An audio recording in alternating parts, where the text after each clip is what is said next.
എല്ലാ കൂട്ടുകാർക്കും നമസ്കാരം. 10th കെമിസ്ട്രി ക്ലാസ്സിലേക്ക് സ്വാഗതം. നമ്മൾ 4ാമത്തെ ചാപ്റ്ററായ gas laws and mole concept ആണ് പഠിക്കാൻ പോകുന്നത്.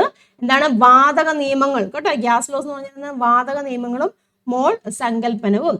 ഒരു ഇമ്പോർട്ടൻ്റ് ആയിട്ടൊരു ചാപ്റ്ററാണ്. ചെറിയ ചാപ്റ്റർ ആണ് കേട്ടോ. നമുക്ക് പീരിയോഡിക് ടേബിൾ പഠിച്ച പോലത്തെ ഒരുപാട് കൺഫ്യൂഷൻ ആക്കുന്ന ഫാക്ടേഴ്സും കാര്യങ്ങളൊന്നുമില്ല. നമുക്ക് ഈസി ആയിട്ട് പഠിച്ചെടുക്കാൻ പറ്റുന്ന ചാപ്റ്ററാണ്. അപ്പം കാര്യങ്ങളൊക്കെ ആദ്യം മുതലേ കൺസെപ്റ്റ് മനസ്സിലാക്കി പോകുക കേട്ടോ. നോക്കിയേ, ചിത്രത്തിൽ കൊടുത്തിരിക്കുന്നുണ്ട്. അതാണ് ബലൂൺ ആണ്. ബലൂണിന് ആൾക്കാർ കയറിയിരിക്കുന്നു. ഹൈഡ്രജൻ ബലൂൺ, ഹീലിയം ബലൂൺ എന്നൊക്കെ നിങ്ങൾ കേട്ടിട്ടുണ്ടായിരിക്കും ഇല്ലേ? അതുപോലെ ഇവിടെ ഒരു നമ്പർ കൊടുത്തിട്ടുണ്ട്. ഈ നമ്പർ എന്താണ്? ഈ നമ്പർ അറിയപ്പെടുന്നത് അവഗാഡ്രോ നമ്പർ എന്നാണ് കേട്ടോ. അവഗാഡ്രോ നമ്പർ എന്നാണ് ഈ നമ്പർ അറിയപ്പെടുന്നത് കേട്ടോ. അവഗാഡ്രോസ് നമ്പർ അതെന്താണെന്നുള്ളത് നമ്മൾ ഈ ചാപ്റ്റർ പഠിച്ചു കഴിയുമ്പോൾ നിങ്ങൾക്ക് ക്ലിയർ ആയിട്ട് മനസ്സിലാവും. ഇപ്പൊ ഓർത്തിരിക്കട്ടെ, ഇങ്ങനെ ഒരു നമ്പർ 6.02 × 10⁻23 എന്ന് പറഞ്ഞാൽ എന്താണ്? അവഗാഡ്രോസ് നമ്പർ അന്ന് മനസ്സിൽ ഓർത്ത് വെക്കുക. ക്ലിയർ ആയല്ലോ?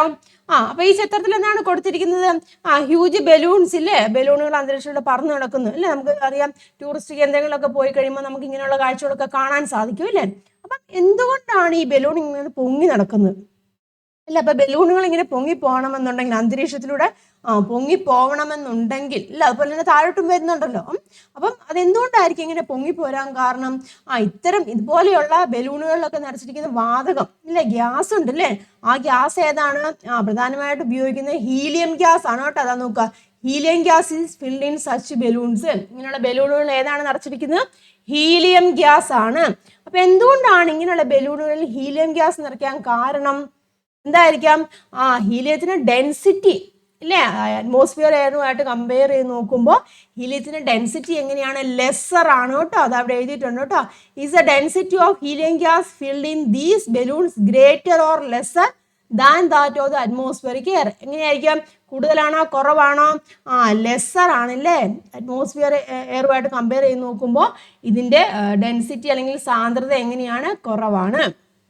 മനസ്സിലാവുന്നുണ്ടോ പറഞ്ഞ്? അപ്പൊ അങ്ങനെയാവുകയാണെങ്കിൽ അവിടെ ഒരു ടേബിൾ കൊടുത്തിട്ടുണ്ട്. അതാണ് ടേബിളിൽ പറഞ്ഞിരിക്കുന്നത്. നമുക്ക് ചുറ്റുമുള്ള പദാർത്ഥങ്ങളുണ്ടല്ലോ. അപ്പൊ അതിന് നമുക്കറിയാം 3 സ്റ്റേറ്റുകളുണ്ട് അല്ലേ? Solid state, liquid state, gaseous state അല്ലേ? 3 സ്റ്റേറ്റുകളാണുള്ളത്. അപ്പൊ അങ്ങനെയാവുകയാണെന്നുണ്ടെങ്കിൽ ഒന്ന് കമ്പയർ ചെയ്യാനാണ് പറഞ്ഞിരിക്കുന്നത്. മനസ്സിലായല്ലോ? അപ്പം എന്തൊക്കെ വസ്തുക്കൾ അറിയാം? സോൾഡ് ആയിട്ടുള്ള എക്സാമ്പിൾസ് നമുക്ക് എന്തൊക്കെ പറയാം? വുഡ് ഇല്ലേ, വുഡ് ഉണ്ട്. പിന്നെന്താണ്? അയൺ അല്ലേ, അയൺ ഉണ്ട്. പിന്നെ എന്ത് പറയാം? സ്റ്റോൺ ഇല്ലേ, ഒരുപാട് സാധനങ്ങളല്ല. വുഡ്, അയണ്, സ്റ്റോണ്, അതുപോലെ തന്നെ എന്താണ്? സോൾട്ട്, പല പല സാധനങ്ങളുണ്ടല്ലോ, പല പല വസ്തുക്കളുണ്ട് നമുക്ക് സോളിഡ് ഫോമിൽ കാണപ്പെടുന്നു. ക്ലിയർ ആയല്ലോ? ഷുഗർ അല്ലേ, ഇങ്ങനെ ഒരുപാട് സാധനങ്ങളുണ്ട്. അതുപോലെ ലിക്വിഡ് സ്റ്റേറ്റിലാണെങ്കിൽ നമുക്ക് എന്ത് പറയാം? വാട്ടർ ഉണ്ട് അല്ലേ? ലിക്വിഡ് സ്റ്റേറ്റിലാണെന്നുണ്ടെങ്കിൽ വാട്ടർ ഉണ്ട്. പിന്നെ എന്താണ്? ഓയിൽ ഇല്ലേ, ഓയിലുണ്ട്. അതുപോലെ തന്നെ മിൽക്ക് ഇല്ലേ, പല സാധനങ്ങളും ഉണ്ട് ലിക്വിഡ് സ്റ്റേറ്റിലുള്ളത്. ദെൻ ഗേഷ്യസ് സ്റ്റേറ്റിലുള്ളതാണെങ്കിൽ നമുക്കറിയാം ഓക്സിജൻ ഉണ്ട് അല്ലേ? ഓക്സിജൻ ഉണ്ട്, ഹൈഡ്രജൻ ഉണ്ട് ഇല്ലേ? അതുപോലെ തന്നെ നൈട്രജൻ ഇല്ലേ? Oxygen, hydrogen, nitrogen. പിന്നെന്താണ്? കാർബൺ ഡൈ ഓക്സൈഡ് ഇല്ലേ? ഇതൊക്കെ എന്താണ്? ഗേഷ്യസ് സ്റ്റേറ്റിലുള്ളവയാണ്. ക്ലിയർ ആയല്ലോ? അപ്പൊ ഇപ്പൊ നമ്മൾ സോളിഡ് സ്റ്റേറ്റിലെ വസ്തുക്കളും ലിക്വിഡ് സ്റ്റേറ്റിലെ വസ്തുക്കളും ഗേഷ്യസ് സ്റ്റേറ്റിലെ വസ്തുക്കളൊക്കെ എഴുതി. അങ്ങനെ ആവുകയാണെങ്കിൽ which of these States are the least density? ഏത് സ്റ്റേറ്റിനായിരിക്കും ഇവിടെ ഏറ്റവും കുറവ് ഡെൻസിറ്റി ഉള്ളത്? സോളിഡ് സ്റ്റേറ്റിലുള്ള വസ്തുക്കൾ കണ്ടു, ലിക്വിഡ് സ്റ്റേറ്റിലുള്ള വസ്തുക്കൾക്ക് എക്സാമ്പിൾ കണ്ടു, അതുപോലെ തന്നെ ഗേഷ്യസ് സ്റ്റേറ്റിലുള്ള വസ്തുക്കൾക്കും എക്സാമ്പിൾ കണ്ടു. അപ്പൊ അങ്ങനെ ആവുകയാണെന്നുണ്ടെങ്കിൽ ലീസ്റ്റ് ഡെൻസിറ്റി, ഏറ്റവും കുറഞ്ഞ സാന്ദ്രത, ലീസ്റ്റ് ഡെൻസിറ്റി എന്ന് പറഞ്ഞാൽ എന്താണ്? കുറഞ്ഞ സാന്ദ്രത ഏത് സ്റ്റേറ്റിലായിരിക്കും? ഗേഷ്യസ് സ്റ്റേറ്റിലല്ലേ? ഗ്യാസിനായിരിക്കുമല്ലോ ഏറ്റവും കുറഞ്ഞ സാന്ദ്രത എന്ന് പറയുന്നത്. ഇനി നിങ്ങളുടെ ടെക്സ്റ്റ് ബുക്കിൽ പറഞ്ഞിട്ടുണ്ട്, നിങ്ങളുടെ പീരിയോഡിക് ടേബിൾ ഉണ്ടല്ലോ, പീരിയോഡിക് ടേബിൾ ഒന്ന് ചെക്ക് ചെയ്തിട്ട് ഇതാണ് ചില എലമെന്റ്സ്, അതായത് ഗേഷ്യസ് സ്റ്റേറ്റിലുള്ള എലമെന്റ്സ് ഉണ്ടല്ലോ, അതിന്റെ ഓർഡിനറി ടെമ്പറേച്ചറിലുള്ള ഗേഷ്യസ് സ്റ്റേറ്റിലുള്ള എലമെന്റ്സ് ഏതൊക്കെയാണെന്ന് ലിസ്റ്റ് ഔട്ട് ചെയ്യാൻ പറഞ്ഞിട്ടുണ്ട് കേട്ടോ. Find out the elements which exist in gaseous state at ordinary temperature 20 to 25 degree Celsius ആണ് ഓർഡിനറി ടെമ്പറേച്ചർ. അപ്പോൾ ആ ഓർഡിനറി ടെമ്പറേച്ചറിൽ ഗേഷ്യസ് സ്റ്റേറ്റിലുള്ള എലമെന്റ്സ് ഏതൊക്കെയാണെന്ന് എഴുതാനാണ് പറഞ്ഞിരിക്കുന്നത്. നമുക്കറിയാം എന്തൊക്കെ എഴുതാം? ഹൈഡ്രജൻ ഉണ്ട് ഇല്ലേ, ഹൈഡ്രജൻ ഉണ്ട്. പിന്നെ എന്താണ്? ഹീലിയം ഇല്ലേ, നമ്മുടെ പീരിയോഡിക് ടേബിൾ നോക്കിയാൽ അറിയാം, ഹൈഡ്രജൻ ഉണ്ട്, ഹീലിയം ഉണ്ട്. പിന്നെ ഏതാണ്? നൈട്രജൻ ഉണ്ട് ഇല്ലേ, നൈട്രജൻ ഉണ്ട്. ഓക്സിജൻ ഇല്ലേ, ഓക്സിജൻ ഉണ്ട്. പിന്നെ ഏതാണ്? ഫ്ലൂറിൻ ഇല്ലേ, ഫ്ലൂറിൻ ഉണ്ട്. പിന്നെ ഏതാണ് വരുന്നത്? നിയോൺ ഇല്ലേ, ഫ്ലൂറിൻ ഉണ്ട്, നിയോണ്. പിന്നെന്താണ്? ക്ലോറിൻ ഇല്ലേ, ക്ലോറിൻ ഇല്ലേ, ക്ലോറിൻ ഉണ്ട്. പിന്നെ ഏതാണ്? ആർഗണ് കേട്ടോ. നമ്മുടെ പീരിയോഡിക് ടേബിൾ നോക്കിയാൽ മനസ്സിലാക്കാൻ സാധിക്കും. ആർഗണ്, ക്രിപ്റ്റോൺ അല്ലേ, എക്സെട്ര. ഇതൊക്കെ എന്താണ്? നോർമൽ ടെമ്പറേച്ചറിൽ ഗേഷ്യസ് സ്റ്റേറ്റിൽ എക്സിസ്റ്റ് ചെയ്യുന്ന എലമെന്റ്സ് ആണ്. ക്ലിയർ ആയല്ലോ? ഇനി നോക്കിയേ, from the following tablet the compounds which exist in gaseous state at ordinary temperature. കുറച്ച് കോമ്പൗണ്ട്സ് വന്നിട്ടുണ്ട്. അപ്പോൾ ഓർഡിനറി ടെമ്പറേച്ചറിൽ ഗേഷ്യസ് സ്റ്റേറ്റിൽ എക്സിസ്റ്റ് ചെയ്യുന്ന കുറച്ച് കോമ്പൗണ്ട്സുകൾ എഴുതാനാണ് പറഞ്ഞിരിക്കുന്നത്. അതാ നോക്കിയാൽ ഏതൊക്കെയാണ്? കാർബൺ ഡൈ ഓക്സൈഡ് അല്ലേ, കാർബൺ ഡൈ ഓക്സൈഡ് ഒരു കോമ്പൗണ്ട് ആണ്, ഗേഷ്യസ് സ്റ്റേറ്റിലാണ് ഇരിക്കുന്നത്. സോഡിയം ക്ലോറൈഡ് ആണോ? ക്ലോറിൻ നമുക്കറിയാം, ക്ലോറിൻ എന്ന് പറയുന്നത് ഗേഷ്യസ് സ്റ്റേറ്റ് ഇരിക്കുന്നതാണ്. പക്ഷേ സോഡിയം ക്ലോറൈഡ് എന്ന് പറയുമ്പോൾ എങ്ങനെ വരും? അല്ല, അത് സോളിഡ് സ്റ്റേറ്റ് ആണ്. അമോണിയ ഇല്ലേ, അമോണിയ എങ്ങനെയാണ്? അമോണിയ ഗ്യാസ് ആണല്ലോ, അമോണിയ ഗേഷ്യസ് സ്റ്റേറ്റ് ആണ്. ഗ്ലൂക്കോസ് അല്ല. അമോണിയം ക്ലോറൈഡ് ഇല്ല, അമോണിയം ക്ലോറൈഡ് ആണോ? അല്ല. അതുപോലെ തന്നെ ഏതാണ്? മീഥേൻ ഒരു ഗ്യാസ് ആണ് ഇല്ലേ, മീഥേൻ ഗ്യാസ് ആണ്. പിന്നെ എന്ത് പറയാം? സൾഫർ ഡൈ ഓക്സൈഡ് ഇല്ലേ, കാർബൺ മോണോക്സൈഡ്. നൈട്രിക് ആസിഡ് ആണോ? അല്ല, നൈട്രജൻ ഡയോക്സൈഡ്. ഇതൊക്കെ എന്താണ്? ഗേഷ്യസ് സ്റ്റേറ്റിൽ ഇരിക്കുന്ന കോമ്പൗണ്ടുകളാണ്. ഇപ്പം ഗേഷ്യസ് സ്റ്റേറ്റിൽ എക്സിസ്റ്റ് ചെയ്യുന്ന കുറച്ച് എലമെന്റ്സ് നമ്മൾ കണ്ടു. അതുപോലെ തന്നെ ഗേഷ്യസ് സ്റ്റേറ്റിൽ, അതായത് വാതകാവസ്ഥയിൽ നിൽക്കുന്ന കുറച്ച് കോമ്പൗണ്ടുകൾ ഇല്ല, അതായത് കുറച്ച് സംയുക്തങ്ങളും നമ്മൾ കണ്ടു. ക്ലിയർ ആയല്ലോ? അപ്പം നമുക്കറിയാം 3 സ്റ്റേറ്റുകൾ നമ്മൾ ഏതൊക്കെയാണെന്ന് കണ്ടു. അതായത് സോളിഡ്, ലിക്വിഡ്, ഗേഷ്യസ് സ്റ്റേറ്റ്. നമ്മൾ 3 സ്റ്റേറ്റുകളുണ്ട്. അപ്പോൾ ഈ 3 സ്റ്റേറ്റുകളിലും പാർട്ടിക്കിൾസ് എങ്ങനെയാണ് അറേഞ്ച് ചെയ്തിരിക്കുന്നത് നമുക്കറിയാം ഇല്ല, നിങ്ങൾക്ക് ഓൾറെഡി അറിയാവുന്ന കാര്യമാണ്. സോളിഡ് സ്റ്റേറ്റിലാണെന്നുണ്ടെങ്കിൽ എല്ലാം അടുത്തടുത്തിരിക്കും ഇല്ല, എല്ലാം അറ്റാച്ച് ചെയ്തിരിക്കും. ലിക്വിഡ് സ്റ്റേറ്റിലാണെങ്കിൽ അതുപോലെ സോളിഡ് സ്റ്റേറ്റിനകത്ത് അതുപോലെ അറ്റാച്ച്മെന്റ് ഉണ്ടോ? ലിക്വിഡ് സ്റ്റേറ്റിൽ ഇല്ല, കുറച്ച് ഫ്രീ ആയിട്ടാണ്. പക്ഷേ ഗേഷ്യസ് സ്റ്റേറ്റിൽ എങ്ങനെയാണ്? നല്ലോണം ഫ്രീ ആയിട്ടാണ് ഇരിക്കുന്നത്. ക്ലിയർ ആയല്ലോ?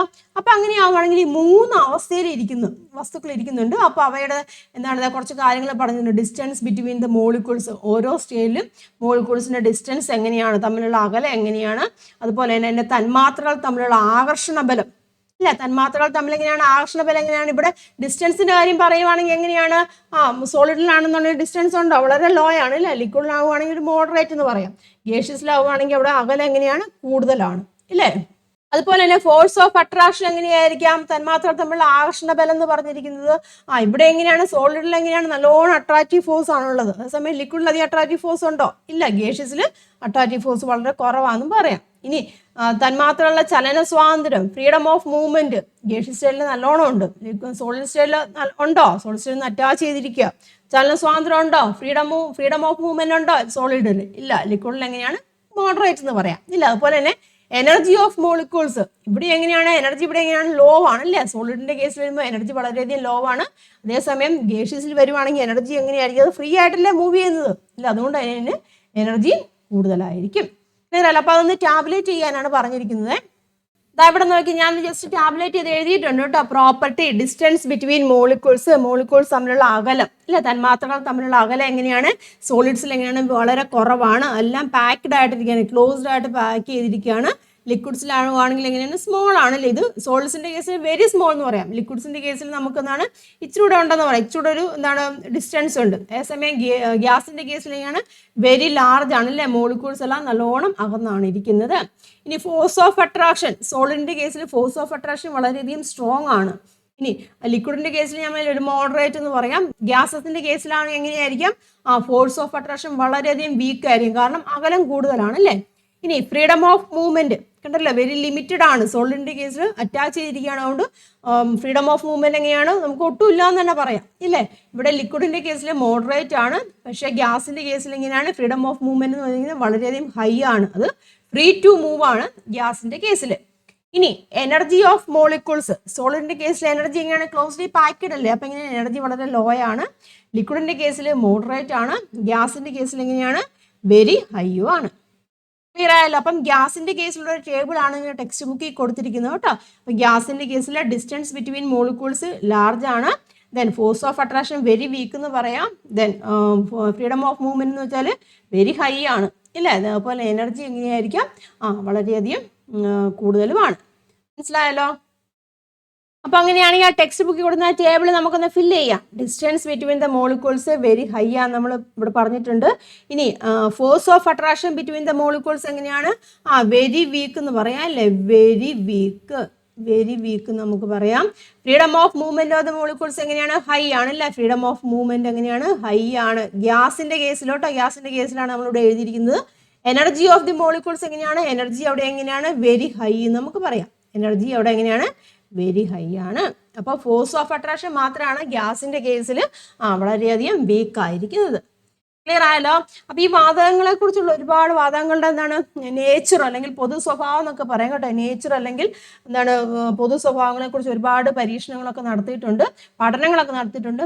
എന്നിട്ട് അതിനുശേഷം അവസാനമായിട്ടൊരു തിയറി പ്രപ്പോസ് ചെയ്തിട്ടുണ്ട്. അത് മാക്സ്വെല്ലും കേട്ടോ, മാക്സ്വെല്ലും ക്ലർക്ക് മാക്സ്വെല്ലും കേട്ടോ, മാക്സ്വെല്ലും ബോട്ട്സ്മാൻ എന്ന് പറഞ്ഞിരിക്കുന്ന രണ്ടുപേര് ചേർന്നിട്ട് ഒരു തിയറി ഉണ്ടാക്കി. അതിന്റെ പോസ്റ്റ്ലേറ്റ്സ്, ആ തിയറി അറിയപ്പെടുന്നത് കൈനറ്റിക് മോളിക്കുലാർ തിയറി എന്നാണ് കേട്ടോ. കൈനറ്റിക് മോളിക്കുലാർ തിയറി അല്ലെങ്കിൽ മലയാളത്തിൽ പറയുന്നത് ഗതിക തന്മാത്രാ സിദ്ധാന്തം എന്ന് പറയും കേട്ടോ. അതിന് എന്താണ് മലയാളത്തിൽ പറയുന്നത്? ഗതിക കേട്ടോ, ഗതിക തന്മാത്രാ സിദ്ധാന്തം എന്ന് പറയും കേട്ടോ. ഗതിക തന്മാത്രാ സിദ്ധാന്തം എന്നാണ് മലയാളത്തിൽ പറയുന്നത്, കൈനറ്റിക് മോളിക്കുലാർ തിയറി എന്ന് പറഞ്ഞിരിക്കുന്നത്. അപ്പം ഇവർ രണ്ടുപേരും ഇങ്ങനെ ഒരുപാട് പഠനങ്ങളൊക്കെ നടത്തിയിട്ട് ഇങ്ങനെ ഒരു സിദ്ധാന്തം ഉണ്ടാക്കി. അതിലെ പോസ്റ്റ്ലേറ്റ്സുകൾ താഴെ കൊടുത്തിട്ടുണ്ട്, ഇമ്പോർട്ടൻ്റ് ആണ്, പഠിക്കുക കേട്ടോ. കൈനറ്റിക് തിയറിയോ അല്ലെങ്കിൽ കൈനറ്റിക് മോളിക്കുലാർ തിയറിയുടെ പോസ്റ്റ്ലേറ്റ്സ് എന്താണെന്ന് ചോദിക്കാം, നോക്കാം എന്തൊക്കെയാന്നുള്ളത്. ആദ്യത്തെ പോയിന്റ് പറഞ്ഞിരിക്കുന്നത് നോക്കിയേ, gases are made up of minute particles, അതായത് ആറ്റംസോ മോളിക്യൂൾസോ.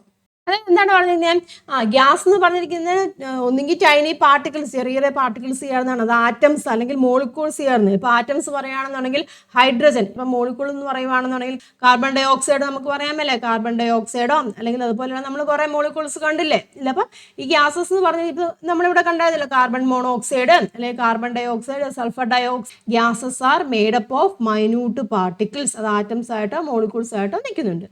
Then the attractive force between gaseous molecules is very low. നമ്മൾ കണ്ടല്ലേ gaseous moleculesന് attractive force എങ്ങനെയാണ്, വളരെയധികം ലോ ആണ്. നമ്മൾ കണ്ടു, അതിന് കാരണം എന്താണ്? അത് ഫ്രീ ആയിട്ടാണല്ലോ, അല്ലെങ്കിൽ എന്താണ് അതിന്റെ ഡിസ്റ്റൻസ് അവിടെ കൂടുതലാണ്. അതുകൊണ്ട് എന്താണ് പാർട്ടിക്കിൾസ് തമ്മിലുള്ള ഡിസ്റ്റൻസ് കൂടുതലാണ് നമ്മൾ കണ്ടു. അതുകൊണ്ട് അട്രാക്റ്റീവ് ഫോഴ്സ് എങ്ങനെയാണ്? വെരി ലോ ആണ്. ക്ലിയർ ആയല്ലോ. ഇനി അടുത്ത point, as the molecules are so far apart the volume of gaseous molecules is negligible in comparison with the total volume of the gas. എന്താണ് പറഞ്ഞിരിക്കുന്നത്? മോളിക്യൂൾസ്, നമ്മൾ ഗ്യാസിന്റെ കേസിൽ ഇങ്ങനെയാണ്, മോളിക്യൂൾസ് ഇങ്ങനെ ഇപ്പോൾ ഒരു കണ്ടെയ്നർ നമ്മൾ എടുത്തിരിക്കുകയാണ്, ഇവിടെ മോളിക്യൂൾസ് എങ്ങനെയാണ് ഫ്രീ ആയിട്ട്, അതായത് അത് തമ്മിലുള്ള ഡിസ്റ്റൻസ് അവിടെ കൂടുതലാണ് ഇല്ലേ. അപ്പം ഡിസ്റ്റൻസ് കൂടുതലാകുമ്പം ഇത്രയും വോളിയത്തിൽ അത് എക്സിസ്റ്റ് ചെയ്യുന്നുണ്ട്. ക്ലിയർ ആയല്ലോ. അപ്പം ഇത്രയും വോളിയത്തിൽ ഇത് എക്സിസ്റ്റ് ചെയ്യുന്നുണ്ട്.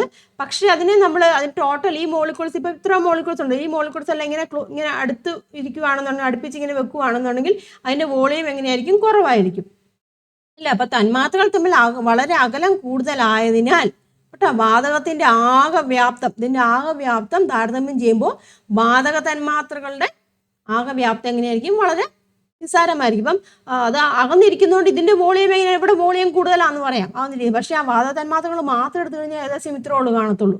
മനസ്സിലായല്ലോ. അപ്പൊ അത് നിസ്സാരമായിരിക്കും.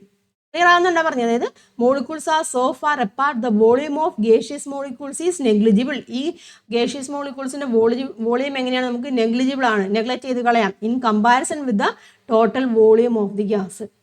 അല്ലേ, അത് വാതകത്തിന്റെ ആകെ വ്യാപ്തവുമായിട്ട് താരതമ്യം ചെയ്യുമ്പോൾ വാതക തന്മാത്രകളുടെ വ്യാപ്തം എങ്ങനെയായിരിക്കും? വളരെ കുറവായിരിക്കും. അതിങ്ങനെ എന്താണ് അകന്നു മാറിയിരിക്കുന്നുണ്ട്, വ്യാപ്തം അവിടെ കൂടുതലായിരിക്കും. പക്ഷെ നമ്മൾ ഇൻഡിവിജ്വൽ ആയിട്ട് എടുത്തു കഴിഞ്ഞാൽ, അല്ലെങ്കിൽ ആ തന്മാത്രകളെല്ലാം കൂടെ ഒരുമിച്ച് എടുത്തു കഴിഞ്ഞാൽ അതിന്റെ വ്യാപ്തം എങ്ങനെയായിരിക്കും? കുറവായിരിക്കും. മനസ്സിലായല്ലോ. ഇനി the volume can be reduced by reducing the distance between the gaseous molecules. അപ്പോൾ ഇതിന്റെ വോളിയം നമുക്ക് എങ്ങനെ റെഡ്യൂസ് ചെയ്യാം? അതിന്റെ ഡിസ്റ്റൻസ് ഇല്ലേ, ഡിസ്റ്റൻസ് നമ്മൾ കുറച്ച് വരുവാണെന്നുണ്ടെങ്കിൽ, അതായത് നമ്മൾ ഇതിനെ കംപ്രസ് ചെയ്യാന്ന് വെച്ചാൽ, കംപ്രസ് ചെയ്യുവാണെന്ന് ഇതിന്റെ വോളിയം എങ്ങനെയാണ്? ഒരു ഫോഴ്സ് നമ്മൾ കൊടുക്കുക, കംപ്രസ് ചെയ്യുവാണെങ്കിൽ വോളിയം എങ്ങനെയാണ്? നമുക്ക് കുറയ്ക്കാൻ സാധിക്കും. വാതക തന്മാത്രകൾക്കിടയിലെ അകലം കുറച്ചുകൊണ്ട് ഇല്ലേ, അകലം കുറയ്ക്കുമ്പോൾ അതിന്റെ വോളിയം നമുക്ക് കുറയ്ക്കാൻ സാധിക്കും, വ്യാപ്തം നമുക്ക് കുറയ്ക്കാൻ സാധിക്കും. ക്ലിയർ ആയല്ലോ. ഇനി gaseous molecules are in constant motion in all directions. അല്ലേ, വാതക തന്മാത്രകൾ എങ്ങനെയാണ്? എല്ലാ ദിശകളിലേക്കും. കണ്ടോ ഈ പിക്ചർ നോക്കിയേ, ഇവിടെ ഓരോന്നും വാതക തന്മാത്രകളാണ്. ഈ ആരോ മാർക്ക് കാണിച്ചിരിക്കുന്നത് അതിന്റെ ഡയറക്ഷൻ ആണ് കേട്ടോ. അപ്പം ഓരോ ഡയറക്ഷനിലേക്ക് അത് മൂവ് ചെയ്തുകൊണ്ടിരിക്കുക, റാൻഡം ആയിട്ട് മൂവ് ചെയ്തുകൊണ്ടിരിക്കുക. പ്രത്യേകിച്ച് ഡയറക്ഷൻ ഒന്നുമില്ല, അങ്ങോട്ടും ഇങ്ങോട്ടില്ല, പല ഡയറക്ഷനിലേക്ക് അത് മൂവ് ചെയ്തുകൊണ്ടിരിക്കുക. അതിന്റെ ഫലമായിട്ട് ഈ മോളിക്യൂൾസ് എങ്ങനെയാണ്? കൊളൈഡ് ചെയ്യും. മനസ്സിലായി? അങ്ങോട്ടും ഇങ്ങോട്ടും ചുമ്മാ ഫ്രീ ആയിട്ട് നടന്നുകൊണ്ടിരിക്കുക, കണ്ണടച്ചുകൊണ്ട് നടന്നുകൊണ്ടിരിക്കുക വിചാരിക്കുക. അപ്പൊ എന്ത് സംഭവിക്കും? തൊട്ടടുത്തുള്ളവയായിട്ട് എങ്ങനെയാണ്? കൊളൈഡ് ചെയ്യും, അതായത് കൂട്ടിമുട്ടും. അപ്പൊ കൂട്ടിമുട്ടുന്നതിന്റെ ഫലമായിട്ട് എന്താണ്? ഇതിന്റെ ഒരു കണ്ടെയ്നർ ഇരിക്കുകയാണെന്നുണ്ടെങ്കിൽ എവിടെയാണോ വാതകം ഇരിക്കുന്നത് ആ കണ്ടെയ്നറിന്റെ വോളിലേക്കും ഭിത്തിയിലേക്കും കൂട്ടിമുട്ടുമല്ലോ. മനസ്സിലാവുന്നല്ലോ. അപ്പൊ അങ്ങോട്ടും ഇങ്ങോട്ടും കൂട്ടിമുട്ടി ഭിത്തിയിലേക്കും ഒക്കെ കൂട്ടിമുട്ടുന്നുണ്ട്. അപ്പം ഈ ഭിത്തിയിലേക്ക് കൂട്ടിമുട്ടുമ്പോൾ അതിന്റെ ഫലമായിട്ട് അവിടെ പ്രഷർ ഉണ്ടാവുന്നുണ്ട്. ക്ലിയറാണല്ലോ. ചുമ്മാ നമുക്ക് പുറത്തേക്ക് പോകാൻ പറ്റില്ല. അപ്പൊ ആ കണ്ടെയ്നറിനുള്ളിൽ നിന്ന് അങ്ങോട്ടും ഇങ്ങോട്ടും കൂട്ടിമുട്ടുകയാണ്. അപ്പൊ ഈ കണ്ടെയ്നറിന്റെ വോൾസിൽ കൂട്ടിമുട്ടുന്നതിന്റെ ഫലമായിട്ട് അവിടെ ഒരു പ്രഷർ ഉണ്ടാവുന്നുണ്ട്.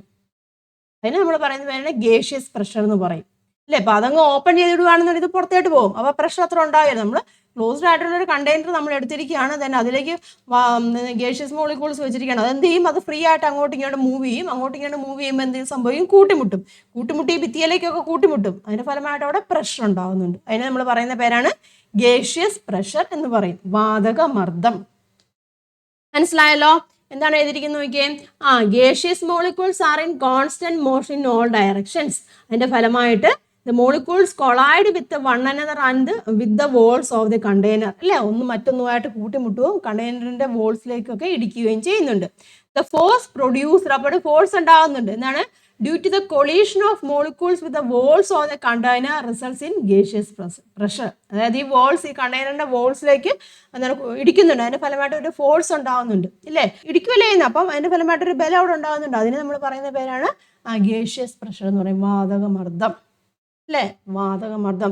നമുക്കറിയാം പ്രഷറിന്റെ ഇക്വേഷൻ ഏതാണ്? പ്രഷർ P = F/A ഇല്ലേ, ഇതാണ് പ്രഷർ എന്ന് പറഞ്ഞാൽ. അപ്പോൾ ഫോഴ്സ് വരുവാണ്. ഫോഴ്സ് വരുമ്പോൾ എന്താണ്? അവിടെ പ്രഷർ ഉണ്ടാകുന്നുണ്ട് കേട്ടോ. പ്രഷറിന്റെ ബേസിക് ആയിട്ടുള്ള കാര്യങ്ങളൊക്കെ 8th സ്റ്റാൻഡേർഡ് നിങ്ങൾ പഠിക്കുന്നുണ്ട്. ഞാനൊരു വീഡിയോ ചെയ്തിട്ടുണ്ട് കേട്ടോ 8ാം ക്ലാസ്സിലെ ഫിസിക്സിന്റെ പ്രഷറുമായിട്ട് ബന്ധപ്പെട്ട ലിക്വിഡ് പ്രഷറും ഗേഷ്യസ് പ്രഷറും അതുപോലെ തന്നെ സോളിഡ് പ്രഷറും ഒക്കെ. അതൊക്കെ ഒന്ന് കാണുവാണെന്നുണ്ടെങ്കിൽ നിങ്ങൾക്ക് ബേസ് പ്രഷറുമായിട്ട് ബന്ധപ്പെട്ട കാര്യങ്ങൾ അല്ലെങ്കിൽ ഗേഷ്യസ് പ്രഷറുമായിട്ട് ബന്ധപ്പെട്ട കാര്യങ്ങളൊക്കെ നിങ്ങൾക്ക് ചൂടെ ബേസ് കിട്ടും കേട്ടോ. അതും കൂടെയൊക്കെ ഒന്ന് കാണുക. ഇനി അടുത്ത പോയിന്റ് നോക്കിയേ. collisions of gaseous molecules are elastic in nature. അതായത് വാതക തന്മാത്രകൾ കൂട്ടിമുട്ടും നമ്മൾ, അത് എലാസ്റ്റിക് ആണ്, ഇലാസ്തികമാണെന്ന് പറഞ്ഞാൽ എന്താണ്? കൊളൈഡ് ചെയ്യുന്നതിന് മുന്നേ ഒരു എനർജി കാണും. ആ എനർജി തന്നെയായിരിക്കും കൊളൈഡ് ചെയ്തതിന് ശേഷം ഉണ്ടാവുന്നത് കേട്ടോ. Kinetic energy of the molecules before and after the collision will be same. അത് കൊളൈഡ് ചെയ്യുമ്പോൾ എന്താണ്? കൊളൈഡ് ചെയ്യുന്നുണ്ടെങ്കിൽ അവിടെ എനർജി ഉണ്ടാവുന്നുണ്ട്. മൂവ് ചെയ്യുന്ന എനർജിക്ക് നമ്മൾ എന്താണ് പറയുന്നത്? കൈനറ്റിക് എനർജി എന്നാണ് പറയുന്നത് അല്ലേ. അപ്പം മൂവ് ചെയ്യുമ്പോൾ അതിന് എനർജി ഉണ്ട്, എന്നിട്ട് കൊളൈഡ് ചെയ്യുന്നുണ്ട്. അപ്പം കൊളൈഡ് ചെയ്തതിന് ശേഷം അല്ലെങ്കിൽ കൊളൈഡ് ചെയ്യുന്നതിന് മുന്നേ ഉള്ള എനർജിയും അതുപോലെ തന്നെ ബിഫോർ കൊളീഷൻ എന്ന് പറയാം. അതുപോലെ തന്നെ ആഫ്റ്റർ കൊളീഷന് ശേഷം ഉണ്ടാകുന്ന അല്ലെങ്കിൽ കൊളൈഡ് ചെയ്തതിന് ശേഷം ഉണ്ടാകുന്ന എനർജി എങ്ങനെയായിരിക്കും? ഒരുപോലെ ആയിരിക്കും. അതുകൊണ്ടാണ് ഇലാസ്റ്റിക് എന്ന് പറഞ്ഞിരിക്കുന്നത് കേട്ടോ. ഇലാസ്റ്റിസിറ്റി എന്ന് പറഞ്ഞാൽ എന്താ ഉദ്ദേശിക്കുന്നത്? നമ്മൾ വലിച്ചു വിട്ട് കഴിഞ്ഞാൽ തിരിച്ച് അതേ സ്റ്റേജിലേക്ക് വരൂല്ലേ എന്നേ. അപ്പം ബിഫോർ കൊളീഷനും ആഫ്റ്റർ കൊളീഷനും എനർജി എങ്ങനെയായിരിക്കും? സെയിം ആയിരിക്കും. That is elastic in nature. ഓർത്തോളൂ കേട്ടോ. കൊളീഷൻസ് ഓഫ് ഗേഷ്യസ് മോളിക്യൂൾസ് എങ്ങനെയാണ്? ഇലാസ്റ്റിക് ആണ്. വാതക തന്മാത്രകളുടെ കൂട്ടിമുട്ടലുകൾ എങ്ങനെയാണ്? ഇലാസ്തികമാണ്. അതായത് എന്താണ് ഉദ്ദേശിക്കുന്നത്? Kinetic energy of the molecules before and after the collision will be same. മനസ്സിലായല്ലോ? ഇനി അപ്പം കൈനറ്റിക് എനർജി ഇപ്പോൾ കൊളൈഡ് ചെയ്യുമ്പോൾ എന്താണ്? അവിടെ എനർജി ഉണ്ടാകുന്നു, കൈനറ്റിക് എനർജി ഉണ്ടാകുന്നു പറഞ്ഞു. ഈ കൈനറ്റിക് എനർജിയുടെ റേറ്റ് നമ്മൾ കൂടും ടെമ്പറേച്ചർ കൂടുവാണെന്നുണ്ടെങ്കിൽ. മനസ്സിലാവുന്നുണ്ടോ? ടെമ്പറേച്ചർ കൂടുവാണ്. ഒരു വസ്തുവിനെ നമ്മൾ ചൂടായി കഴിയുമ്പോൾ എന്ത് സംഭവിക്കും? അതിന്റെ മോളിക്യൂൾസിന് ഇതുപോലെ മൂവ്മെന്റ് ഇല്ലേ, മൂവ് ചെയ്യുന്നുണ്ട്, ഫ്രീ അതിങ്ങനെ മൂവ് ചെയ്യുമ്പോൾ എന്താണ്? അവിടെ കൈനറ്റിക് എനർജി കൂടും ഇല്ലേ. കൈനറ്റിക് എനർജി അതായത് ടെമ്പറേച്ചർ കൂടുമ്പോൾ അതിന്റെ മൂവ്മെന്റ് അവിടെ കൂടുന്നു, അതായത് സ്പീഡും കൂടുന്നു.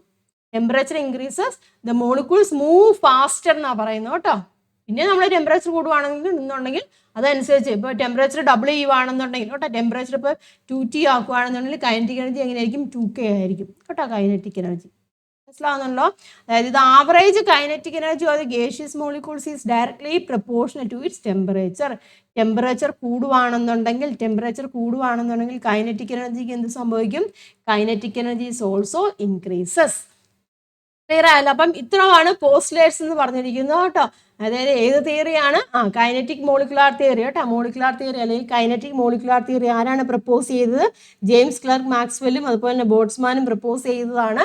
അപ്പം അതിൻ്റെ പോസ്റ്റ്ലേറ്റ്സ്, അതായത് വാതകങ്ങളെ കുറിച്ചുള്ള ബേസിക് ആയിട്ടുള്ള കുറച്ച് അല്ലെങ്കിൽ എന്താണ് ബേസിക് നേച്ചർ എന്ന് പറയാം കേട്ടോ, വാതകങ്ങളുടെ പൊതു സ്വഭാവങ്ങൾ. അപ്പം അതിൻ്റെ ബേസിൽ ഉണ്ടാക്കിയ തിയറിയാണ് കൈനറ്റിക് മോളിക്കുലാർ തിയറി. അതിൻ്റെ പ്രധാനപ്പെട്ട പോസ്റ്റ്ലേറ്റുകളാണ് ഇവിടെ കൊടുത്തിരിക്കുന്നത് കേട്ടോ. അടിസ്ഥാന തത്വങ്ങൾ നിങ്ങൾ പഠിക്കുക, കാര്യങ്ങൾ മനസ്സിലാക്കി തന്നെ പഠിക്കുക കേട്ടോ. ഇനി നമുക്ക് നോക്കാനുള്ളത് ഗ്യാസ് ഉണ്ടല്ലോ, ഗ്യാസിന്റെ ജനറൽ പ്രോപ്പർട്ടീസ്, അതായത് വാതകങ്ങളുടെ പൊതു സ്വഭാവങ്ങളാണ് നമുക്ക് നോക്കാനുള്ളത്. വാതകങ്ങളുടെ പൊതു സ്വഭാവങ്ങൾ, അതിലെ നമുക്ക് പ്രധാനമായിട്ടും വോളിയവും അതുപോലെ തന്നെ പ്രഷറും ടെമ്പറേച്ചറുമാണ് നമുക്ക് എക്സ്പ്ലെയിൻ ചെയ്യാനുള്ളത്. അപ്പോൾ അതിലെ ആദ്യത്തെ കേസാണ് വോളിയം എന്ന് പറഞ്ഞിരിക്കുന്നത്. വാതകത്തിന്റെ വോളിയം എങ്ങനെയാണെന്ന് നമുക്ക് നോക്കാം. അപ്പൊ എന്താണ് ഈ വോളിയം എന്ന് പറഞ്ഞാൽ? വോളിയം എന്ന് പറഞ്ഞാൽ നമ്മൾ പഠിച്ചിട്ടുണ്ടല്ലേ. അപ്പൊ വായുവിന്റെ കേസിൽ അല്ലെങ്കിൽ എയറിന്റെ കേസിൽ പറയുവാണെന്നുണ്ടെങ്കിൽ ആ എയർ എന്തുമാത്രമാണ് ഓക്യുപ്പൈ ചെയ്യുന്നത്. അപ്പം ഇത്ര ഒരു ചെറിയ കണ്ടെയ്നറിലാണ് എയർ ഇരിക്കുന്നത്, അതായിരിക്കും അതിന്റെ വോളിയം. ഒരു വലിയ കണ്ടെയ്നറിൽ എയർ ഇരിക്കുവാണെന്നുണ്ടെങ്കിൽ അതായിരിക്കും അതിന്റെ വോളിയം എന്ന് പറഞ്ഞിരിക്കുന്നത് അല്ലേ. ഒരു പദാർത്ഥം ഇപ്പം ഏതൊരു വസ്തുവിനാണ്, ഇപ്പൊ എയറിന്റെ കേസിലാണെങ്കിൽ ഇങ്ങനെ ഒരു കണ്ടെയ്നർ നമ്മൾ ക്ലോസ്ഡ് കണ്ടെയ്നർ എടുക്കുകയാണെങ്കിൽ അതായിരിക്കും അതിന്റെ വോളിയം എന്ന് പറഞ്ഞിരിക്കുന്നത്. അല്ലാതെ ഏതൊരു വസ്തുവിന്റെ ആണെങ്കിലും എന്താണ്, അതിന് സ്ഥിതി ചെയ്യാൻ ആവശ്യമായിട്ടുള്ള സ്പേസ് ഇല്ല ഏതൊരു വസ്തുവിനും ഇല്ല. ഒരു വസ്തുവിന് ഏതൊരു വസ്തു എടുത്താലും അതിന് സ്ഥിതി ചെയ്യാൻ ആവശ്യമായിട്ടുള്ള സ്പേസ് ആണ് എന്തെന്ന് ഉദ്ദേശിക്കുന്നത്, വോളിയം എന്ന് ഉദ്ദേശിക്കുന്നത് കേട്ടോ. ഇതാ നോക്കുക, the space occupied by a substance is taken as its volume. എന്താണ് ഉദ്ദേശിക്കുന്നത്? ഒരു പദാർത്ഥത്തിന് സ്ഥിതി ചെയ്യാൻ ആവശ്യമായിട്ടുള്ള സ്ഥലമാണ് അതിന്റെ വോളിയം എന്ന് പറയുന്നത്. ക്ലിയർ ആയല്ലോ? ഇതാ ഇവിടെ നോക്കിയാൽ 2 കുപ്പികളുണ്ട്. 1 ലിറ്ററിന്റെ ഒരു കുപ്പിയും ഒരു 2 ലിറ്ററിന്റെ ഒരു കുപ്പിയും കേട്ടോ. അതെ നോക്കിയേ, if a liquid filled in a bottle of volume 1 litre is transfer to the bottle of volume 2 litre, what will be its volume? 1 ലിറ്ററിന്റെ ഒരു കുപ്പിക്ക് നമ്മൾ വെള്ളം എടുത്തു, എന്നിട്ട് ആ വെള്ളം എങ്ങോട്ട് മാറ്റിയതാ, ഇങ്ങോട്ട് 2 ലിറ്ററിന്റെ കുപ്പി ഉണ്ടല്ലോ അതിലേക്ക് മാറ്റി. അപ്പൊ അതിന്റെ വോളിയം എത്രയായിരിക്കും? ഇപ്പോൾ 1 ലിറ്ററിന്റെ കുപ്പി എന്ന് പറയുമ്പോൾ ഫുള്ളായിട്ട് വരും, ഏകദേശം ഇത്രമായിട്ട് വരും. ഞാൻ ഇതിലേക്ക് കൺവേർട്ട് ചെയ്യുമ്പോൾ എന്തോരായിട്ട് വരും? ഇത് ഫുള്ളാവോ? ഇല്ല, പകുതി ഇല്ലേ. ഇത് 2 ലിറ്ററിന്റെ ആകുമ്പോൾ ഈ കുപ്പിയുടെ പകുതി അവിടെ ഫില്ല് ചെയ്യും. മനസ്സിലാവുന്നുണ്ടോ പറഞ്ഞ?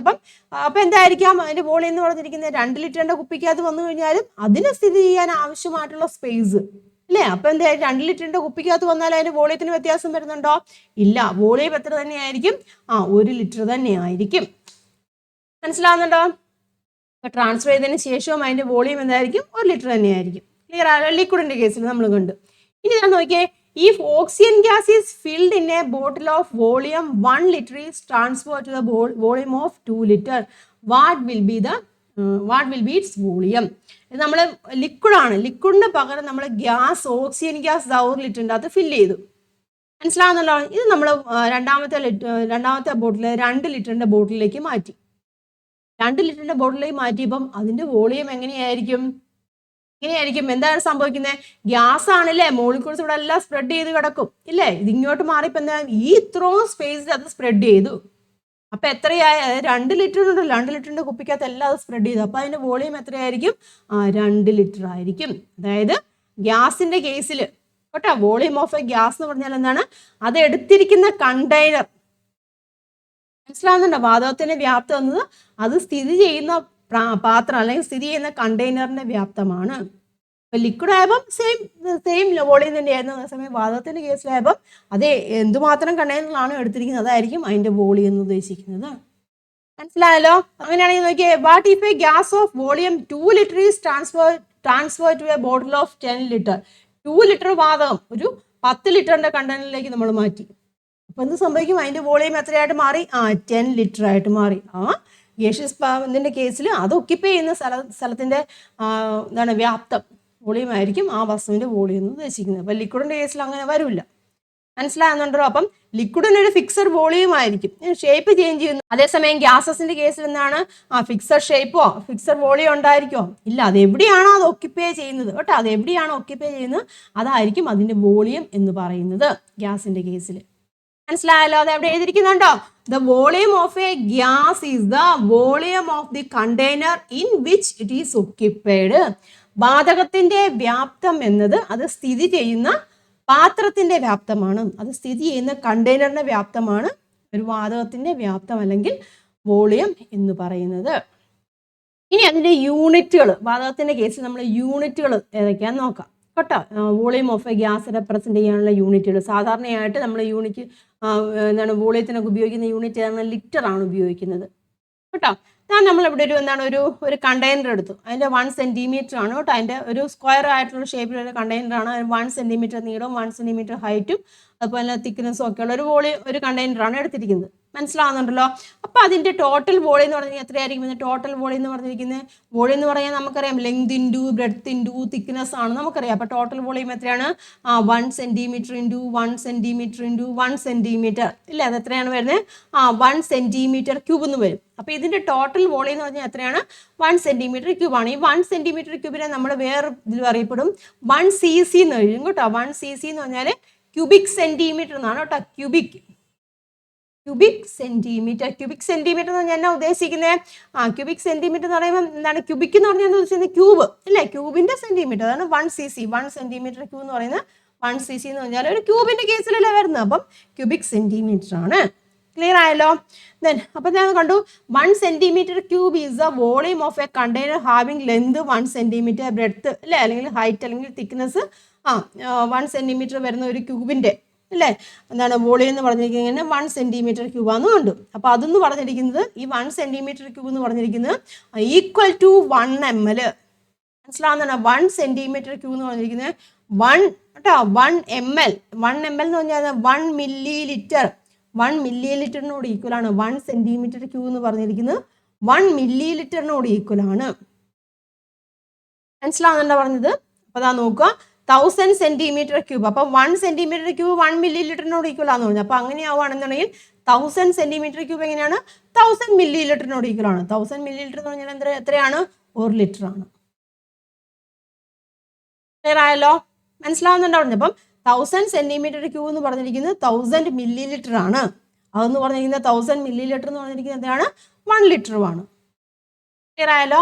അപ്പം നമ്മളിവിടെ യൂണിറ്റ് എടുത്തത് സെന്റിമീറ്റർ ആണ്. നമ്മൾ പഠിച്ചിട്ടുണ്ട് SI യൂണിറ്റ്, വോളിയത്തിന്റെ SI യൂണിറ്റ് എന്ന് പറഞ്ഞാൽ എങ്ങനെയാണ് മീറ്റർ ക്യൂബ് ആണ്. SI യൂണിറ്റിൽ നമ്മൾ ലെങ്ത് ഒക്കെ എടുക്കുന്നത് എങ്ങനെയാണ് മീറ്ററിലാണല്ലോ. അപ്പം വോളിയത്തിന്റെ SI യൂണിറ്റ് എന്ന് പറഞ്ഞാൽ മീറ്റർ ക്യൂബ് ആണ്. ക്ലിയർ ആയല്ലോ?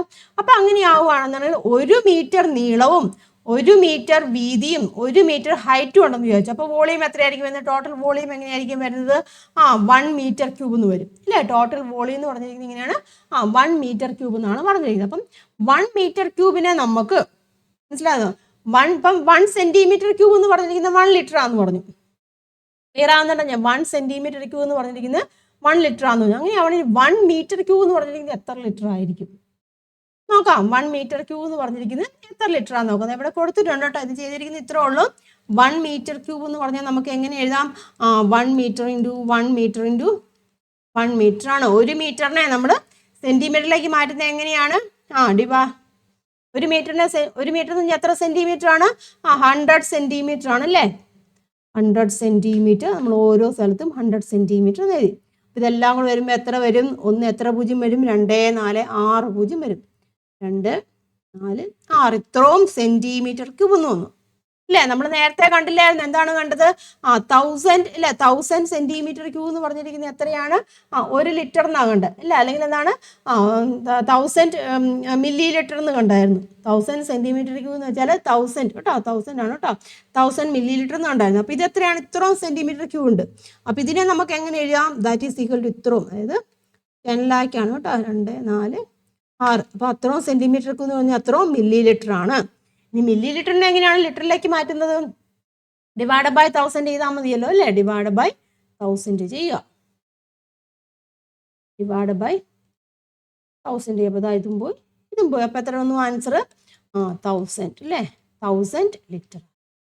അപ്പം 1 മീറ്റർ ക്യൂബ് എന്ന് പറഞ്ഞിരിക്കുന്നത് എത്രയാണ്? 1000 ലിറ്റർ ആണ്. ക്ലിയർ ആയല്ലോ? അതുപോലെ തന്നെ 1000 കേട്ടോ. അതും കൂടെ ഓർത്തിരിക്കട്ടെ. 1000 സെന്റിമീറ്റർ ക്യൂബ് എന്ന് പറഞ്ഞിരിക്കുന്നത് എങ്ങനെയാണ്? 1 ലിറ്ററുമാണ്. 1 മീറ്റർ ക്യൂബ് എന്ന് പറഞ്ഞാൽ 1000 ലിറ്റർ ആണ്. 1000 സെന്റിമീറ്റർ ക്യൂബ് എന്ന് പറഞ്ഞിരിക്കുന്നത് 1 ലിറ്ററുമാണ്. അത് കൃത്യമായിട്ടൊന്ന് മനസ്സിലാക്കിയിരിക്കും കേട്ടോ. അപ്പോൾ തന്നെ ഇത് 1000 സെന്റിമീറ്റർ ക്യൂബ് എന്ന് പറയുമ്പോൾ എങ്ങനെയാണ്? 1000 അല്ലേ മില്ലി ലിറ്ററുമാണ്. യൂണിറ്റുകൾ കേട്ടോ. വോളിയത്തിൻ്റെ യൂണിറ്റുകൾ ഓർത്തിരിക്കുക. 1 മീറ്റർ ക്യൂബ് കേട്ടോ. 1 മീറ്റർ ക്യൂബ് എന്ന് പറഞ്ഞിരിക്കുന്നത് 1000 ലിറ്റർ ആണ്. നോർമലി നമ്മളെന്താണ് യൂണിറ്റ് ഉപയോഗിക്കുന്നത്? അതായത് വോളിയത്തിൻ്റെ യൂണിറ്റ് ലിറ്ററിലാണ് ഉപയോഗിക്കുന്നത്. അപ്പം 1000 ലിറ്റർ എന്ന് പറഞ്ഞാൽ 1 മീറ്റർ ക്യൂബാണ്. അത് കൃത്യമായിട്ട് ഓർത്തിരിക്കുക. 1000 ലിറ്റർ എന്ന് പറഞ്ഞിരിക്കുന്നത് 1 മീറ്റർ ക്യൂബാണ്. അതുപോലെ തന്നെ എന്താണ് 1000 സെന്റിമീറ്റർ ക്യൂബ് എന്ന് പറഞ്ഞിരിക്കുന്നത് എങ്ങനെയാണ്? 1 ലിറ്ററുമാണ്. വോളിയമായിട്ട് ബന്ധപ്പെട്ട കാര്യങ്ങൾ. ക്ലിയർ ആയല്ലോ?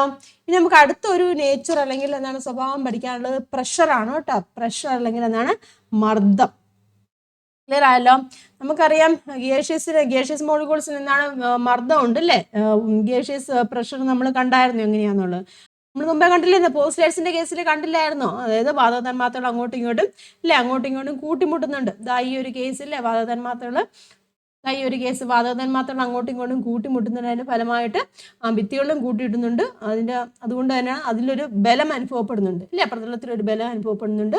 അപ്പോൾ ഒരു പ്രതലത്തിൽ അനുഭവപ്പെടുന്ന ആ ഒരു ബലത്തിന് അതിനെ നമ്മൾ പറയുന്ന പേരാണ് വാതകമർദ്ദം എന്ന് പറയും കേട്ടോ. വാതകമർദ്ദം അതായത് സർഫസ് ഏരിയ. ഒരു യൂണിറ്റ് ഉണ്ടല്ലോ, ഒരു unit surface area. Unit surface area എന്ന് പറയുമ്പോൾ എന്താ ഉദ്ദേശിക്കുന്നത്? ഒരു യൂണിറ്റ് അല്ലേ. ഒരു യൂണിറ്റ് സർഫസ് ഏരിയയിൽ നമ്മൾ ഒരു ബലം ഒരു ഫോഴ്സ് വരുവാണെന്നുണ്ടെങ്കിൽ അവിടുത്തെ പ്രഷറിനെ P = F/A. എന്ന് വെച്ചാൽ unit surface area, unit cross section area എന്ന് പറയും കേട്ടോ. അത്രയും ഏരിയയിലുണ്ടാകുന്ന ഫോഴ്സിനെയാണ് നമ്മൾ എന്ത് പറഞ്ഞിരിക്കുന്നത്? പ്രഷർ എന്ന് പറഞ്ഞ്, വാതക മർദ്ദം എന്ന് പറയും, ഗേഷ്യസ് പ്രഷർ എന്ന് പറയും. ക്ലിയർ ആയല്ലോ? ഇതാ നോക്കുക. We have seen that gaseous molecules are in constant random motion. As a result, they collide with one another and with the walls of the container. Due to these collisions, a force is experienced on the surface. Gaseous pressure is the force experienced per unit surface area. Force experienced per unit surface area ഉണ്ടല്ലേ? Unit surface ഏരിയയിൽ കേട്ടോ, unit surface ഏരിയയിൽ act ചെയ്യുന്ന force അല്ലെങ്കിൽ experience ചെയ്യുന്ന എന്താണ്? ബലം. അതായത് യൂണിറ്റ് പരപ്പളവിൽ കേട്ടോ അനുഭവപ്പെടുന്ന ബലമാണ് വാതകമർദ്ദം അല്ലെങ്കിൽ എന്താണ്? ഗേഷ്യസ് പ്രഷർ എന്ന് പറഞ്ഞിരിക്കുന്നത്. ഇക്വേഷൻ നോക്കിയാൽ pressure = force divide by surface area ആണ്. അതാ നോക്കോട്ടെ. ഈ ഫോഴ്സ് എന്ന് ഉദ്ദേശിക്കുന്നത് നോർമലി ആക്ട് ചെയ്യണം കേട്ടോ. അത് ഓർത്തണം. നോർമലി എന്ന് വെച്ചാൽ ലംബമായിട്ട് കേട്ടോ, ലംബമായിട്ടായിരിക്കണം അവിടുത്തെ ഫോഴ്സ് ആക്ട് ചെയ്യേണ്ടത്. അപ്പോൾ ഇക്വേഷൻ നോക്കിയാൽ പ്രഷറിന്റെ ഇക്വേഷൻ P = F/A ആണ്. ക്ലിയർ ആയല്ലോ? ജനറലി സാധാരണയായിട്ട് നമ്മൾ എന്താണ് പ്രഷറിനെ നമ്മൾ ഉപയോഗിക്കുന്ന അറ്റ്മോസ്ഫിയറിക് പ്രഷർ എന്ന് പറഞ്ഞിരിക്കുന്ന ഒരു ടേംസിലാണ് കേട്ടോ. ജനറലി സാധാരണയായിട്ട് നമ്മൾ മർദ്ദം പ്രസ്താവിക്കുന്ന അന്തരീക്ഷ മർദ്ദം എന്ന യൂണിറ്റിലാണ്. അന്തരീക്ഷ മർദ്ദം എന്ന് ഉദ്ദേശിക്കുന്നത് ATM ആണ് കേട്ടോ. നോർമലി കേട്ടോ യൂണിറ്റിലാണ് പഠിച്ചിരിക്കുന്നത്. അപ്പം എന്താണ് അറ്റ്മോസ്ഫിയർ പ്രഷറിനെ കുറിച്ച് നിങ്ങൾ 8ാം ക്ലാസ്സിൽ പഠിക്കുന്നതാണ്. ഇപ്പം കൂടുതലായിട്ട് ഡീറ്റെയിൽ ആയിട്ട് അറിയണമെന്നുണ്ടെങ്കിൽ നിങ്ങൾ 8ന്റെ വീഡിയോ ഒന്ന് കാണുക കേട്ടോ. ഇനി പ്രഷറിന്റെ SI യൂണിറ്റ് നമുക്കറിയാം പാസ്കലാണ്. പ്രഷറിന്റെ SI യൂണിറ്റ് എന്ന് പറയുന്നത് പാസ്കലാണ് കേട്ടോ. പ്രഷറിന്റെ എന്താണ് SI യൂണിറ്റ്. ക്ലിയർ ആയല്ലോ? അപ്പോൾ ഒരു പാസ്കൽ എന്ന് പറഞ്ഞിരിക്കുന്നതൊക്കെ അറിഞ്ഞിരിക്കണം കേട്ടോ. Nm/m² ആണ് പാസ്കൽ എന്ന് പറഞ്ഞിരിക്കുന്നത് കേട്ടോ. പാസ്കൽ = അതായത് ഫോഴ്സിന്റെ യൂണിറ്റ് ന്യൂട്ടൺ ആണ്, ഏരിയയുടെ യൂണിറ്റ് m². ആണ്. അപ്പം പ്രഷറിന്റെ യൂണിറ്റ് നമ്മൾ SI യൂണിറ്റ് റെപ്രസെന്റ് ചെയ്യുന്ന പാസ്കലാണ്. അത് എന്തിനോട് ഈക്വൽ ആണ്? Nm/m²നോട് ഈക്വൽ ആണ്. ക്ലിയർ ആയല്ലോ? നമ്മൾ പ്രഷറിനെ സാധാരണയായി പ്രസ്താവിക്കുന്നത് അറ്റ്മോസ്ഫിയറിക് പ്രഷറിന്റെ യൂണിറ്റിലാന്ന് പറഞ്ഞു. അറ്റ്മോസ്ഫിയർ പ്രഷറിന്റെ യൂണിറ്റ് എന്ന് പറയുമ്പോൾ 1 ATM ആണ് കേട്ടോ. അതിന്റെ വാല്യൂ ഓർത്തിരിക്കുക. 1 അറ്റ്മോസ്ഫിയറിക് പ്രഷർ എന്ന് പറഞ്ഞിരിക്കുന്നത് 1.01325 × 10⁵ പാസ്കലാണ്. 1 ATM എന്ന് പറഞ്ഞിരിക്കുന്നത് 1.01325 × 10⁵ പാസ്കൽ. അപ്പോൾ ക്ലിയർ ആയല്ല? പ്രഷറുമായിട്ട് ബന്ധപ്പെട്ട കാര്യങ്ങൾ പ്രഷർ എന്താണെന്ന് മനസ്സിലാക്കിയിരിക്കുക കേട്ടോ. Force acting per unit area, unit surface ഏരിയയിൽ ആക്ട് ചെയ്യുന്ന എന്താണ് ഫോഴ്സിനെയാണ് നമ്മൾ പ്രഷർ എന്ന് പറഞ്ഞിരിക്കുന്നത്. പ്രഷറിന്റെ ഇക്വേഷൻ ഓർത്തിരിക്കുക. പ്രഷറിന്റെ യൂണിറ്റ് പാസ്കലാണ് കേട്ടോ. പ്രഷറിന്റെ യൂണിറ്റ് ജനറലി നമ്മൾ എക്സ്പ്രസ് ചെയ്യുന്ന അറ്റ്മോസ്ഫിയറിക് പ്രഷറിന്റെ യൂണിറ്റിലാണ്. അറ്റ്മോസ്ഫിയർ പ്രഷർ എന്ന് പറഞ്ഞിരിക്കുന്നത് 1.01325 × 10⁵ പാസ്കലുമാണ്. ക്ലിയർ ആയല്ലോ? ഇനി അടുത്ത ഒരു നേച്ചർ എന്ന് പറഞ്ഞിരിക്കുന്നത് അല്ലെങ്കിൽ ഒരു സ്വഭാവം എന്ന് പറഞ്ഞിരിക്കുന്നത് ടെമ്പറേച്ചർ ആണ് കേട്ടോ. വാതകങ്ങളുടെ ഒരു സ്വഭാവം നമ്മൾ കണ്ടായിരുന്നു. ടെമ്പറേച്ചർ കൂടുമ്പോൾ എനർജി എങ്ങനെയാണ് നമ്മൾ കണ്ടില്ലായിരുന്നു. ടെമ്പറേച്ചർ ഇൻക്രീസ് ചെയ്യുവാണെന്നുണ്ടെങ്കിൽ കൈനറ്റിക് എനർജി എന്ത് സംഭവിക്കും? കൈനറ്റിക് എനർജി ഇൻക്രീസ് ചെയ്യുന്നുണ്ട് ഇല്ലേ? അതായത് മൂവ്മെന്റ് അവിടെ കൂടുകയാണ് ചെയ്യുന്നുണ്ട്. അപ്പം temperature is another measurable property of gas. Clear ആയല്ലോ? നമുക്കറിയാം ചലനം മൂലം which is energy acquired by molecules due to its movement മൂലം അവിടെ ഉണ്ടാകുന്ന എനർജി ഏതാണ്? കൈനറ്റിക് എനർജിയാണ്, അതായത് ഗതികോർജ്ജമാണ്. ഇനി അത് വാതകത്തെ നമ്മൾ ചൂടാക്കുക. അപ്പോൾ അതിന്റെ തന്മാത്രകൾക്ക് എന്ത് സംഭവിക്കും? ചൂടാക്കുമ്പോൾ ഞാൻ പറഞ്ഞില്ലേ, വാതകത്തെ നമ്മൾ ഒരു കണ്ടെയ്നറിനകത്ത് ഇങ്ങനെ മോളിക്യൂൾസ് ഇരിക്കുന്നുണ്ട്. അപ്പോൾ അതിന് നമ്മൾ ഹീറ്റ് കൊടുക്കുക. ഹീറ്റ് കൊടുത്തു കഴിയുമ്പോൾ എന്ത് സംഭവിക്കും? അതിന്റെ മൂവ്മെന്റ് അവിടെ കൂടുകയാണ് ചെയ്യുന്നത്. തന്മാത്രകളുടെ മൂവ്മെന്റ് കൂടും, അതായത് അവിടുത്തെ കൈനറ്റിക് എനർജി അവിടെ കൂടും. മനസ്സിലാവുന്നുണ്ടോ? അപ്പോൾ കൈനറ്റിക് എനർജി കൂടുമ്പോൾ എന്ത് സംഭവിക്കും? അവിടെ എനർജി അവിടെ കൂടുകയാണ് ചെയ്യുന്നത് കേട്ടോ. കൈനറ്റിക് എനർജി കൂടുന്നതിന് അവിടെ എന്താണ്? എനർജി അവിടെ കൂടുകയാണ് ചെയ്യുന്നത്. വാതകങ്ങൾ ചൂടാക്കുമ്പോൾ അല്ലേ ഊർജം കൂടുന്നു. വാതകങ്ങൾ ചൂടാക്കുമ്പോൾ അവിടെ എനർജി അവിടെ കൂടുകയാണ് ചെയ്തത്. താപനിലയും അവിടെ വർദ്ധിക്കുകയാണ്. എനർജി കൂടുക എന്ന് വെച്ചാൽ എന്താണ്? താപനിലയും അവിടെ വർദ്ധിക്കുകയാണ് ചെയ്യുന്നത്. What happens to the kinetic energy molecules if a gas is heated? എന്ത് സംഭവിക്കും? ഇൻക്രീസ് ചെയ്യും. When gas is heated, the energy of molecules increases and hence temperature also increases. Heat ചെയ്യാന്ന് വെച്ചാൽ ടെമ്പറേച്ചർ കൂടുക അല്ലേ? ടെമ്പറേച്ചർ കൂടുമ്പോൾ എനർജിയും കൂടുന്നു. The SI unit of temperature is Kelvin. Important ആണ്, ഇതൊക്കെ പഠിക്കണം കേട്ടോ. SI unit of temperature Kelvin ആണ്. നമ്മൾ നോർമലി ഡിഗ്രി സെൽഷ്യസിലല്ലേ പറയുന്നത്. നോർമൽ യൂണിറ്റ് ആണ് നമ്മൾ SI unit of temperature, താപനിലയുടെ SI യൂണിറ്റ് കെൽവിൻ ആണ്. നമ്മൾ ക്യാപിറ്റൽ K വെച്ചിട്ടാണ് റെപ്രസെന്റ് ചെയ്യുന്നത്. നമ്മൾ കോമൺ യൂണിറ്റ് ഡിഗ്രി സെൽഷ്യസ് ആണ്. അതിനെ നമ്മൾ കെൽവിനിലേക്ക് കൺവേർട്ട് ചെയ്യണമെന്നുണ്ടെങ്കിൽ ആ ഡിഗ്രി സെൽഷ്യസിനെ നമ്മൾ എന്ത് ചെയ്യണം? 273 കൂടെ ആഡ് ചെയ്യുക. ഡിഗ്രി സെൽഷ്യസിൻ്റെ കൂടി 273 273 കൂടെ ആഡ് ചെയ്താൽ നമുക്ക് കെൽവിനിലുള്ള ടെമ്പറേച്ചർ കിട്ടും. മനസ്സിലായോ? അപ്പോൾ അത് അവിടെ എഴുതിയിട്ടുണ്ട് കേട്ടോ, അതവിടെ ടെക്സ്റ്റ് ബുക്കിൽ കൊടുത്തിട്ടുണ്ട്. If temperature is T°C, temperature T°C ആവുകയാണെന്നുണ്ടെങ്കിൽ അപ്പോൾ എങ്ങനെയാണ്? അപ്പോൾ T°C ആവുകയാണെന്നുണ്ടെങ്കിൽ അതെങ്ങനെയായിരിക്കും? T+273 കെൽവിൻ ആയിരിക്കും. ക്ലിയർ അല്ലേ? അത് ഒരു °C ഉള്ള ടെമ്പറേച്ചർ സപ്പോസ് എത്രയാണ്? 13°C ഉള്ള ടെമ്പറേച്ചർ തരുവാന്ന് വിചാരിച്ചു. മനസ്സിലാകുന്നുണ്ടോ? അപ്പോൾ അത് കെൽവിനിലേക്ക് കൺവേർട്ട് ചെയ്യണമെങ്കിൽ എന്ത് ചെയ്യണം? ആ 13 + 273 കൂടെ ആഡ് ചെയ്യുക. ക്ലിയർ ആയോ? അപ്പോൾ അതായത് 286 വരും. 286 കെൽവിൻ ആയിരിക്കും അവിടുത്തെ ടെമ്പറേച്ചർ എന്ന് പറയുന്നത്. ക്ലിയർ ആയല്ലോ? അപ്പം ടെമ്പറേച്ചറിൻ്റെ യൂണിറ്റ് കേട്ടോ, ടെമ്പറേച്ചറിൻ്റെ SI യൂണിറ്റ് കെൽവിനാണ്. അപ്പോൾ °C ഉള്ളതിനെ നമ്മൾ കെൽവിനിലേക്ക് മാറ്റി എന്ത് ചെയ്ത് വെച്ചാൽ മതി? 273 കൂടെ ആഡ് ചെയ്ത് വെച്ചാൽ മതി. ക്ലിയർ ആയാലും ഇപ്പോൾ കെൽവിനെ കുറിച്ചുള്ള കൂടുതൽ കാര്യങ്ങളൊക്കെ ഇനി മുന്നോട്ട് വരുന്നുണ്ട്. അപ്പോൾ അത്യാവശ്യം ബേസിക് ആയിട്ടുള്ള കാര്യങ്ങളൊക്കെ മനസ്സിലാക്കിയിരിക്കുക. ക്ലിയർ ആയാലും അപ്പോൾ ഇത്ര എന്താണ് നമ്മൾ പറഞ്ഞത്? വാതകങ്ങളുടെ ജനറൽ പ്രോപ്പർട്ടീസ് ആണ് പറഞ്ഞത്. വോളിയം ഉണ്ടെന്ന് പറഞ്ഞു. എങ്ങനെയാണ്? വോളിയം എന്താണെന്ന് മനസ്സിലാക്കി, അതായത് അത് എവിടെയാണ് ഒക്യുപ്പൈ ചെയ്യുന്നത് അതായിരിക്കും അതിൻ്റെ വോളിയം എന്ന് പറഞ്ഞിരിക്കുന്നത്. ദെൻ യൂണിറ്റ് യൂണിറ്റ് നമ്മൾ മനസ്സിലാക്കി. 1 m³ എന്ന് പറഞ്ഞിരിക്കുന്നത് 1000 ലിറ്റർ ആണെന്ന് കണ്ടു. അതുപോലെ 1000 cm³ എന്ന് പറഞ്ഞിരിക്കുന്നത് ഇങ്ങനെയാണ് 1 ലിറ്റർ ആണ്. പ്രഷർ കണ്ടു. എന്താണ് പ്രഷർ എന്ന് പറഞ്ഞാൽ? Force experience per unit area, unit surface ഏരിയയാണ്. ഇക്വേഷൻ കണ്ടു. ജനറലി പ്രഷർ നമ്മൾ എക്സ്പ്രസ് ചെയ്യുന്ന അറ്റ്മോസ്ഫിയർ പ്രഷറിൻ്റെ ടേംസിനാണ്. അപ്പം അറ്റ്മോസ്ഫിയർ പ്രഷർ ആണെന്നുണ്ടെങ്കിൽ നമുക്കറിയാം 1 atm ആണ്. അതിൻ്റെ വാല്യൂ എന്ന് വെച്ചാൽ 1.01325 × 10⁵ പാസ്കലാണ്. SI യൂണിറ്റ് ഓഫ് പ്രഷർ എന്ന് പറഞ്ഞാൽ പാസ്കലാണ്. മനസ്സിലായാലോ? പിന്നെ ടെമ്പറേച്ചർ ആണ്. നമ്മൾ പറഞ്ഞു ടെമ്പറേച്ചർ കൂടുകയാണെങ്കിൽ കൈനറ്റിക് എനർജിയും കൂടുമെന്ന് പറഞ്ഞു. ക്ലിയർ ആയാലോ? അപ്പം ടെമ്പറേച്ചറിൻ്റെ യൂണിറ്റ് കെൽവിനാണ്. അതിനെ കൺവേർട്ട് ചെയ്യാനും പഠിച്ചു. ഇത്രയും കാര്യങ്ങൾ നിങ്ങൾ മനസ്സിലാക്കിയിരിക്കുക. ഗ്യാസുമായിട്ട് ബന്ധപ്പെട്ട ബേസിക് ആയിട്ടുള്ള കാര്യങ്ങളാണ് കേട്ടോ പഠിക്കാനുള്ളത്. മനസ്സിലാക്കിയിരിക്കുക എന്തൊക്കെയാണെന്നുള്ളത് കൃത്യമായിട്ട് മനസ്സിലാക്കിക്കുക. പോസ്റ്റ്ലേറ്റ്സ് കേട്ടോ, കൈനറ്റിക് മോളിക്കുലർ തിയറിയുടെ പോസ്റ്റ്ലേറ്റ്സ് പഠിക്കുക. പിന്നെ എന്താണ്? പ്രോപ്പർട്ടീസ് ഓഫ് ഗ്യാസ്, അത് മനസ്സിലാക്കിയിരിക്കുക, പഠിക്കുക. പിന്നെ നമുക്ക് പഠിക്കാനുള്ള ഗ്യാസ് ലോസിനെ കുറിച്ചാണ്. വളരെ ഇമ്പോർട്ടൻ്റ് ആയിട്ടുള്ള അനദർ സെക്ഷനാണ് അത് വരുന്നത്. അത് നമുക്ക് നെക്സ്റ്റ് ക്ലാസ്സിൽ ഡിസ്കസ് ചെയ്യാം കേട്ടോ. ഇത്രയും നല്ലോണം പഠിച്ചെന്ന് ഉറപ്പ് വരുത്തുക. അതിനുശേഷം മാത്രം നമുക്ക് നെക്സ്റ്റ് ക്ലാസ്സിലേക്ക് മൂവ് ചെയ്യാം. അപ്പോൾ വീഡിയോ നിങ്ങൾക്ക് ഉപകാരമായിട്ട് തോന്നുന്നുണ്ടെങ്കിൽ ലൈക്ക് ചെയ്യുക, ഫ്രണ്ട്സിലേക്ക് ഷെയർ ചെയ്യുക, ഹൈപ്പ് ചെയ്യുക, അഭിപ്രായങ്ങളൊക്കെ കമൻറ്റ് ചെയ്യുക കേട്ടോ. നമുക്ക് ബാക്കി പാട്ടുമായിട്ട് നെക്സ്റ്റ് വീഡിയോയിൽ കാണാം. എല്ലാവർക്കും നന്ദി, നമസ്കാരം. താങ്ക്